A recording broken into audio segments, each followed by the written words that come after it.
मध्य प्रदेश के मंदसौर जिले में नीमच और रतलाम जिले में अफीम की फसल लहलहा रही है और अफीम किसान डेवढों से अफीम निकालने के काम में जुटे हुए हैं। मंदसौर संसदीय क्षेत्र में इस साल 50,000 से अधिक किसान अपने खेत पर अफीम की खेती कर रहे हैं। मंदसौर नीमच रतलाम में उगने वाली यह अफीम 400 प्रकार की दवाइयाँ बनाने के काम आती है। सितंबर माह में अफीम की बुआई होती है और इन दिनों किसान अफीम में चीरा लगाकर अफीम निकालने के काम में जुटे हुए होते हैं। अप्रैल माह में सरकार किसानों की इस अफीम को खरीदने का काम करेगी। 10 आरी के पट्टे पर किसानों को 7 किलो तक की अफीम सरकार को देनी होती है और पहले औसत के आधार पर किसानों को अफीम पट्टा जारी होता था, लेकिन अब 5.9 की अफीम पर पट्टा जारी होगा। किसानों का कहना है कि मार्फिन प्रकृति पर निर्भर है और ऐसे में मार्फिन के आधार पर पट्टा किसानों के लिए मुसीबत है।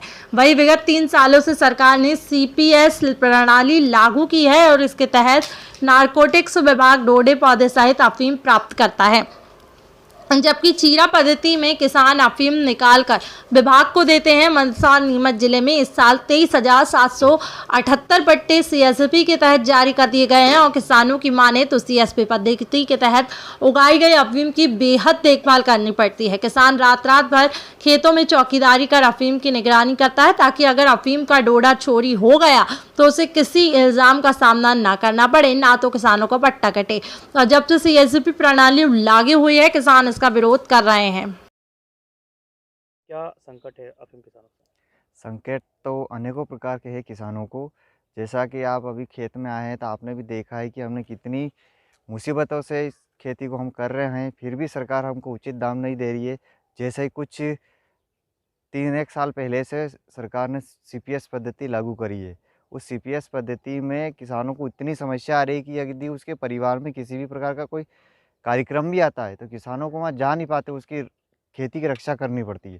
क्योंकि अगर उसमें किसी भी प्रकार का कोई अन्य व्यक्ति नुकसान कर जाता है तो सारी की सारी जिम्मेदारी उस पट्टेधारी किसान के ऊपर ही आती है और उसको सरकार को मतलब इतना प्रताड़ित कर रही है सरकार किसानों को कि उनको किसी भी कार्यक्रम में जाने का मौका नहीं मिल रहा है। किसान को पूरे परिवार को उस वहाँ पर लगभग रात हो दिन हो कैसा भी प्रकार का मौसम हो, उस फसल का उनको रक्षा करनी पड़ रही है ताकि सरकार को वो जो उनकी नीति है उस नीति के अनुसार वो उनको उत्पादन दे सके।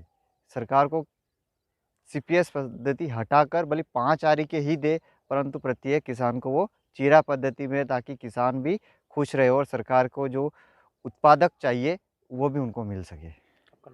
दशरथ डांगी, गाँव टिडवास। साहब परेशानियाँ ये हैं कि हम अफीम किसान हैं और हम अफीम खेती करते हैं और सेंट्रल गवर्नमेंट जिससे अपनी पॉलिसी की जो इशू पॉलिसी करती है उस हिसाब से हम खेती करते हैं। न तो एरिया ज़्यादा करते हैं न कम करते हैं। जितना अगर 1 इंच भी एक पौधा भी हम बाहर नहीं रखने देते।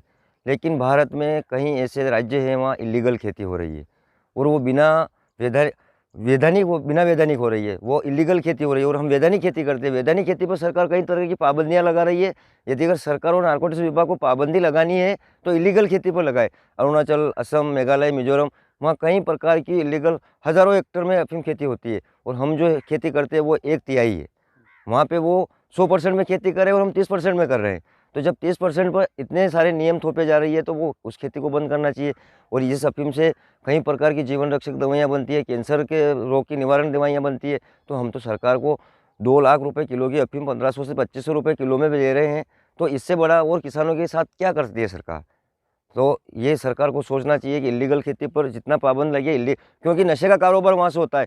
कई बार असम, मिजोरम में उस तरह की अफीम आकर नीमच में पकड़ाई है। CBI ने कई बार पकड़े हैं यहाँ पे। तो कहीं वहाँ से गलत तरीका हो रहा है इसका, तो उस तरीके को बंद करना चाहिए। और भारत का जो किसान है, भारत का वैधानिक किसान है, वो वैधानिक खेती करता है, उस पर पाबंदियाँ हटाई जाए और पाबंदियों को सभी किसानों को अफीम पट्टे जारी किए जाए। 97 से लगाकर आज दिन तक 1995-96 से इन्होंने जो डाटा ऑनलाइन किया है 5-5 आरी का देते और सभी किसानों को तो जिससे उसका रोजगार भी चले और उसकी ये सरताज भी बनी रहे अफीम खेती और सरकार को भी फायदा हो, मरीजों को सस्ती दवाइयाँ अवेलेबल हो सके।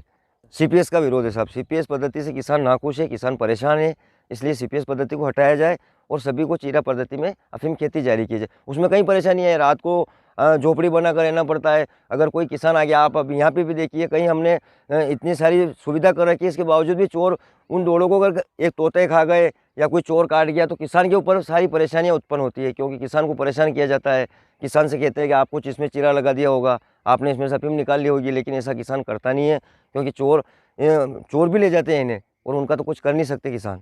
इसलिए आपसे मेरा ये निवेदन है कि आपके माध्यम से कम हमारा वीडियो आपके माध्यम से माननीय प्रधानमंत्री जी तक हमारा वीडियो पहुंचा दे। जो भी जनप्रतिनिधि है, जनप्रतिनिधि हमारे क्षेत्र से होते हैं, लेकिन जनप्रतिनिधि अपने कान में क्या जाने काई का तेल डालकर बैठे, उन्हें कोई पता ही नहीं हो, जैसे बात करते हैं वो ऐसी पॉलिसियाँ बनाते हैं वहाँ बैठकर, या फिर हम 5 किसानों को पॉलिसी बनाने में वहाँ पे सम्मिलित किया जाए ताकि हम हमारी परेशानियाँ बताया जा सके।